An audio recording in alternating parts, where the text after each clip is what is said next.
dia, amigos. Bom dia, companheiros.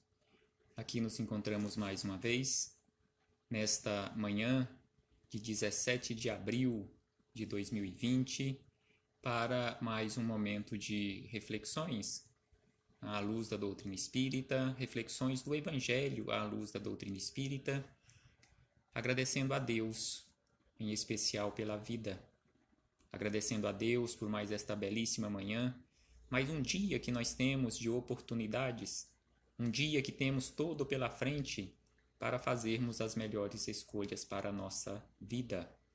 Que possamos, com o amparo de Jesus, através dos seus emissários, que aqui se fazem presentes constantemente, com aquela disposição enorme em nos auxiliar, fazermos estas melhores escolhas para a nossa trajetória, uma trajetória com menos dificuldades, uma trajetória com menos acidentes, que possamos verdadeiramente fazermos a nossa parte.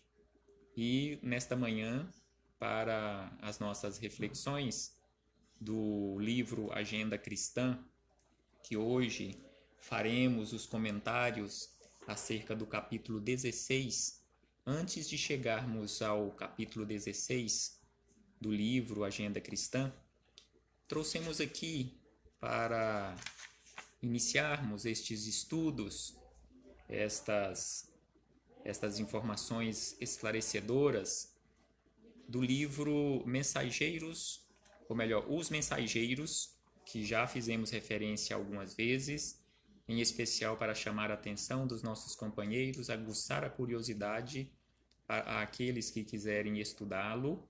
Então, trouxemos aqui do capítulo 18, que tem como título Informações e Esclarecimentos, onde André Luiz nos traz aqui informações, assim como ele traz no livro Nosso Lar, nos traz informações da Segunda Guerra Mundial.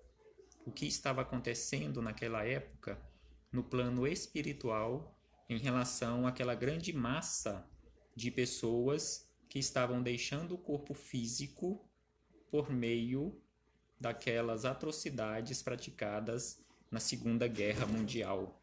Então aqui um trecho que separamos para estas reflexões, ele nos diz o seguinte em relação à humanidade naquela época, e que para os dias de hoje não mudou muito. Então ele diz o seguinte, que a humanidade parece preferir a condição eterna de criança. Então aqui ele nos chama a atenção que nós parece que preferimos continuar naquela condição de criança que faz e desfaz dos patrimônios da civilização como se brincassem com bonecas. Então aqui ele nos chamando a atenção para aquela necessidade que temos urgentemente de crescermos, sairmos desta condição de criança no sentido espiritual e começarmos verdadeiramente a nossa jornada de crescimento para nos tornarmos adultos responsáveis, fazendo as melhores escolhas para a nossa vida. Então, essa condição eterna de criança, com certeza, não é bom para nós. Não podemos continuar com aquela ideia de que precisamos ser carregados no colo. Não, precisamos caminhar por conta própria, precisamos crescer. Então ele diz na sequência, nossos amigos, ele falando do plano espiritual, nossos amigos suportam pesados fardos de serviço para que as tormentas magnéticas invisíveis ao olhar humano não disseminem vibrações mortíferas a se traduzirem pela dilatação da penúria, da guerra e por epidemias sem conta. O que está acontecendo hoje? Além de uma epidemia, uma pandemia, causada exatamente como já havíamos comentado, causada exatamente por esses desequilíbrios energéticos nossos, essas energias deletérias que emitimos, que construímos à nossa volta e que vai se espalhando. Quantos milhões de seres humanos estão emitindo energias constantemente de forma desequilibrada? Como ter verdadeiramente um equilíbrio quando aqui na Terra todos os anos são realizados milhões e milhões de abortos criminosos. Milhões e milhões, ou melhor, milhares e milhares, que chegam em torno de 800 mil suicídios todos os anos, aproximadamente, em média, a cada 40 segundos, um suicídio é praticado. Para tantos outros que houve uma tentativa. Quantas milhares e milhares de escolhas equivocadas em relação à nossa vida durante a nossa trajetória, durante um período de um dia. Quantos desequilíbrios nós cometemos devido à nossa ignorância. Então ele diz ainda que as colônias espirituais da Europa, mormente as de nosso nível, estão sofrendo amargamente para atenderem às necessidades gerais. Este relato ele já tinha feito em parte no livro Nosso Lar, quando recebendo, inclusive está retratado no filme Nosso Lar, a chegada de uma quantidade enorme de entidades desencarnadas por meio da Segunda Guerra Mundial. E para encerrarmos nesse trecho, nesse item do livro Os Mensageiros, ele nos diz ainda o seguinte, que a humanidade terrestre é uma família de Deus, como bilhões de outras famílias planetárias no universo infinito. Então aqui ele faz uma referência belíssima àquelas palavras de Jesus, há muitas moradas na casa do Pai, quando ele fala que há bilhões e bilhões de outras famílias fora da Terra, ou seja, todos os quadrantes do universo é habitado. Quantos bilhões de famílias existem em outros mundos? E aí ele diz ainda, ó, em vão a guerra desfechará desencarnações em massa. Esses mesmos mortos pesarão na economia espiritual da Terra, ou seja, mesmo desencarnando, vai continuar vinculado ao orbe terrestre, prejudicando se saiu daqui em desequilíbrio. Enquanto houver discórdia entre nós, pagaremos doloroso preço em suor e lágrimas. Então aqui ele nos chama a atenção para aquela necessidade, conforme Jesus nos fala, aquela necessidade de abrandarmos o nosso coração, onde ele nos diz que os mansos herdarão a terra. Os mansos herdarão a terra. Então que possamos chegar a essa condição de mansidão, que possamos verdadeiramente nos acertarmos com os nossos companheiros de jornada, conforme também Jesus nos fala, reconciliai com os seus companheiros de jornada, enquanto está com eles a caminho. E aí chegamos aqui no livro Agenda Cristã, o capítulo 16, que tem como título algumas definições. E aqui ele traz de uma forma bem sucinta algumas definições sobre benfeitor, por exemplo. Benfeitor. O que é um benfeitor? Nas palavras de André Luiz, benfeitor é o que ajuda e passa.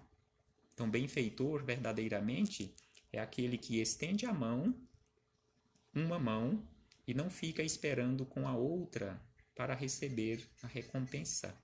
Benfeitor é aquele que ajuda incondicionalmente, sem esperar, como já falamos, esperar nada de retribuição.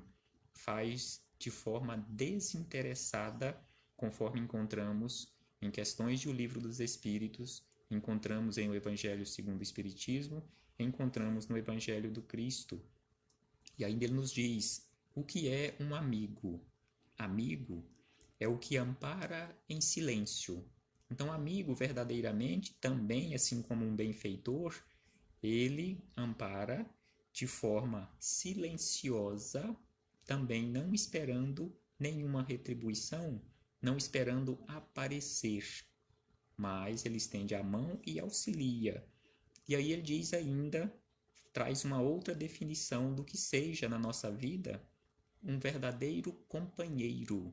Companheiro é o que colabora sem constranger.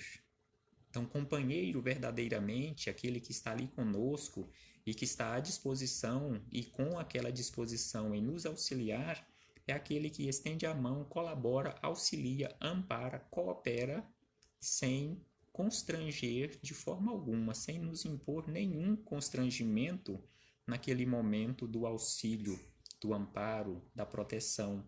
E ainda ele nos diz sobre renovador. O que é um renovador? Ou como se comporta uma pessoa verdadeiramente renovada? É o que se renova para o bem. Então, uma pessoa verdadeiramente renovadora é aquela que se renova constantemente para o bem. E o que é verdadeiramente uma pessoa forte? Uma pessoa que nós podemos qualificar de uma forma ampla e correta como sendo uma pessoa forte. É aquela que vence os outros? É aquela que vence todas as batalhas contra as outras pessoas? Sem sombra de dúvida que não. O forte é o que sabe esperar o trabalho pacífico. Então, verdadeiramente forte é aquele que é pacífico. Não é aquele que fica causando intrigas, aquele que fica brigando constantemente e vencendo as outras pessoas. E o que é uma pessoa esclarecida? Esclarecido é o que se conhece. Então, verdadeiramente esclarecido é aquele que olhou para dentro de si mesmo, se interiorizou e se conheceu. Conforme nós já sabemos, aquele ensinamento daquele filósofo antigo, onde ele nos chama a atenção, conheça-te a ti mesmo. Então, com certeza, quando chegarmos a esta condição de nos conhecermos, seremos pessoas verdadeiramente esclarecidas. E o que é uma pessoa corajosa? Ele nos diz que corajoso é o que nada teme de si mesmo. Não é aquele que não teme os outros, mas é aquele que não teme a sua consciência, que tem a consciência tranquila e a fé no futuro, ou seja, não tendo aquele peso na consciência em relação às suas atitudes, mas é lógico, conforme ele nos fala aqui, é aquele que não teme a ele mesmo, encara as situações que ele tem que resolver com a cabeça erguida e as resolve, para ir abrindo o caminho, ir atapetando o caminho ao longo da sua trajetória. E o que é um defensor? Defensor é o que coopera sem perturbar. Assim como ele nos fala sobre aquela condição de benfeitor, de amigo, de companheiro, aqui ele traz que o defensor é o que coopera sem perturbar. Então nós cooperamos, defendemos, auxiliamos a criatura, aquele companheiro de jornada, sem ficar lhe perturbando, sem ficar lhe puxando a orelha, sem ficar lhe dando lição de moral, puxando a sua orelha naquele sentido de que você tem que transformar aqui, você tem que melhorar ali, de forma alguma. Não precisamos fazer isto. Demonstremos na prática, através das nossas atitudes, em relação à nossa transformação, que já é o suficiente. As nossas atitudes, com certeza, os nossos atos, com certeza, falam muito mais do que uma multidão de palavras. E aí, para encerrar, ele diz ainda, nos traz um conceito do que é uma pessoa verdadeiramente eficiente. Eficiente é o que age em benefício de todos. Então, eficiente não é aquele que está constantemente fazendo em prol dele mesmo, demonstrando a sua eficiência, trabalhando em qualquer campo que ele esteja trabalhando em prol dele mesmo, mas é aquele que já aprendeu a agir em benefício de todos, além dele, das outras pessoas em especial. E por último ele diz, o que é uma pessoa vencedora? É aquele que vence os outros? É aquele que vence todas as batalhas travadas ao longo da vida? Ele nos diz que vencedor é o que vence a si mesmo. Assim como ele nos fala sobre a pessoa esclarecida, que é aquele que se conhece, então vencedor é aquele que vence as suas próprias mazelas. Então não podemos nos comportar daquela forma equivocada em querermos vencer os outros. Nós estamos aqui para cumprimento de uma grandiosíssima missão, que é vencermos a nós mesmos, transformando o homem velho, não matando em nós o homem velho, conforme nos chama a atenção Paulo de Tarso, em uma carta aos Tessalonicenses, quando ele nos fala que o homem velho ele tem que ser renovado dia a dia, constantemente, até transformar-se em um homem verdadeiramente novo, um homem transformado, um ser humano verdadeiramente humano. Não nos preocupemos em nos tornarmos verdadeiramente cristãos, porque a condição de humano está acima de ser cristão. Porque para ser humano, eu não necessito ter uma religião. Eu preciso, com certeza, ser humano. E se olharmos a definição de humano, uma das definições, uma das conceituações de um ser humano é aquele que alcançou a condição de bondade, benevolência, cooperador para com todos. Então, que possamos chegar de uma forma mais rápida a essa condição de humanos, para que possamos ter uma sociedade melhor, uma sociedade que verdadeiramente coopera uns para com os outros, uma sociedade verdadeiramente fraterna. Muita paz a todos, um bom dia e até a próxima oportunidade para mais um momento de estudo, mais um momento de reflexões do Evangelho de Jesus na nossa vida. Um Evangelho do Cristo praticado, vivenciado e não simplesmente daquela forma intelectual. Saber o Evangelho na nossa intelectualidade, ser um intelectual do Evangelho, não resolvem os nossos problemas. Precisamos sim conhecer o Evangelho de Jesus, mas em especial praticá-lo nos menores atos, nas menores atitudes do nosso dia. Lembrando aquela frase para encerrarmos: fazei ao outro tudo aquilo que gostaríamos que o outro nos fizesse. Nos comportemos assim, nos esforcemos para nos comportarmos assim, que com certeza chegaremos mais rápido a essa condição de humanidade que todos nós almejamos um dia chegar. Um abraço fraterno a todos e até a próxima oportunidade, se assim o Pai nos permitir. Um bom dia.